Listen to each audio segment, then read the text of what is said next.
कि डेंटिशन के बेसिस पे कैसे हम एज का डिटर्मिनेशन करते हैं। तो हमारे दो सेट ऑफ टीथ होते हैं, डेसिडुअस और परमानेंट। डेसिडुअस और टेम्परेरी, जो कि झड़ जाते हैं। फिर आते हैं परमानेंट टीथ। तो जो डेसिडुअस होते हैं हमारे अ, एक अपर या लोअर हाफ के, हाफ लेफ्ट या राइट। तो एक हाफ में 5 होते हैं, दो इन सीजन, एक कैनाइन। प्रीमोलर नहीं होते बच्चों में, मोलर होते हैं। ठीक है। तो उसमें जो निमोनिक है, south Indian idlis mother can make. ठीक है। सबसे पहले हम सिर्फ और सिर्फ इंसाइजर्स देखते हैं हमारे, और हम स्टार्ट करते हैं लोअर इंसाइजर्स से। उसके उसके नीचे वाले इंसाइजर्स पहले आते हैं। तो ये जितने भी सॉरी एज है वो मंथ में है। तो हमें लोअर इंसाइजर, पहले इंसाइजर स्टार्ट करना है 6 मंथ। फिर क्लॉकवाइज जाना है, दो दो महीने ऐड करना है। 6 month, then 8 months, then 10 months, and then 12 months. तो ये सिर्फ बात कर रहा है एक हाफ का, एक पार्ट का, एक हाफ का। कि लाइक ये आ गया तो उसके साथ ये हाल हाफ भी हम काउंट कर लेंगे। लोअर का अगर हम बात करें, ये दोनों आ गए। फिर अपर की बात करें तो फर्स्ट इंसिजर ये वाले आ गए 8वें महीने पे। फिर उसके बाद 10वें वाले अपर के ये आ गए, और 12वें महीने पे ये आ गए। फिर उसके बाद साउथ, एस से 6 साउथ इज नीचे, फिर लोअर इंसिजर 6 मंथ पे। फिर उसके बाद पहले इंसिजर आया, फिर दो दो ऐड कर दो, कंप्लीट हो गया। फिर मदर से मोलर, फर्स्ट मोलर 14 मंथ, दोनों ऊपर नीचे दोनों के आ गए। Canine 18 month, make molar two 24। ठीक है।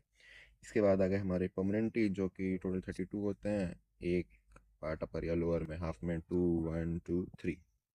हमारे प्री मोलर भी आ चुके हैं, मोलर हमारे 3 हो चुके हैं। ठीक है। तो इसका है, मम्मा इज़ इन पेन, पापा कैन मेक मेडिसिन। बहुत ऐसे पुराने ज़माने की हमारे निमोनिक और पिताजी हमारे जो वैद्य ऋषि हैं, वो ऐसे जड़ी बूटियाँ घोल के ऐसे दवाइयाँ बना रहे हैं मम्मा के लिए। ठीक है, कोई बात नहीं। यहाँ हम स्टार्ट करते हैं। फर्स्ट मोलर 6 ईयर, तो 6, 7, 8, 9, 10, 11, 12।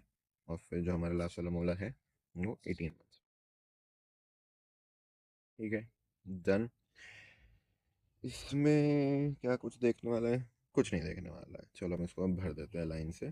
तो सिंपली अगर हम इसको, अगर हम वैसे देखना चाहें कैसे फिल करना है, अगर सीक्वेंस ये 6 मोलर्स अगर हम स्टार्ट करें, 6, 12, 18। ठीक है। और फिर अगर सीक्वेंस में आए तो अगर कैनाइन को भी पीछे छोड़ देते हैं तो 7, 8, 9, 10, एंड हियर कम्स 11। अब बोला यह जाता है कि 6 से 11 ईयर्स ऑफ एज में हमारे मिक्स डेंटिशन होते हैं। मतलब डेसिडुअस टीथ और परमानेंट दोनों साइमल्टेनियसली हमारे एग्जिस्ट करते हैं। ठीक है। तो टोटल नंबर ऑफ टीथ्स हमारे इस पूरे एज ड्यूरेशन में कॉन्स्टेंट हैं, दैट इज 24। ठीक है। तो नंबर ऑफ परमानेंट टीथ कैसे निकालते हैं? क्या था, age -5, number of permanent teeth होता है एज -5 × 4। और ये सिर्फ इसी एज ड्यूरेशन में है। ठीक है। तो अगर हम कह दें कि एज अगर 11 ईयर्स है, 11 - 5 × 4, 6 × 24। 11 ईयर्स ऑफ एज पे 24 कांस्टेंट, 24 ही रहेगा हमारा। तो सारे के सारे जितने भी टीथ हैं, टोटल नंबर ऑफ टीथ हमें पता है इस पूरे एज में 24 ही रहेगा, और नंबर ऑफ परमानेंट 24 आ गया। तो इस एट एज ऑफ 11 हमारे 0 मिल्क टीथ होते हैं।